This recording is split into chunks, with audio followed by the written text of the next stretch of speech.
تاسو ته یو محبوب صلی الله علیه و آله وسلم سنت خیمه ا سنت څه شی دی ګوتۍ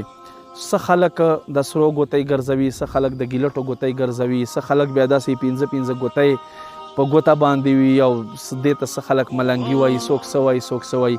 یاد وساتئ محبوب کریم صلی الله علیه و آله وسلم سنت مبارک چې دی هغه د چاندي 4.5 ماشه یا دې نه کمه بس د دې ګوتۍ نر ته اجازت دی چې یوه نګینه یو غمی پکې او غمی چې دی هغه اجازت دی څوک څنګه غمی استعمالوي خو مشکات شریف حدیث مطابق تور عقیق چې دی مدینه جانان صلی الله علیه و آله وسلم استعمال کړی دی دین علاوه بل قسم دات بل قسم شیز استعمالو نور د پاره اجازت نشته دی دا په مریو کې څه کم چینونه وي یا په لاسونو باندې چې کمې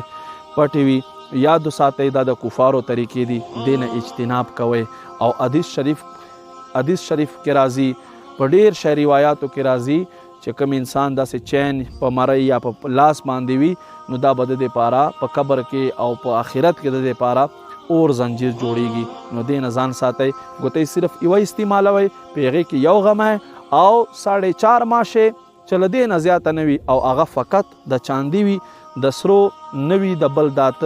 نوي الله دې مونږ ته دې سنت باندې صحیح عمل توفیق نصیب کی آمین بجاه نبی الامین صلی الله علیه و آله وسلم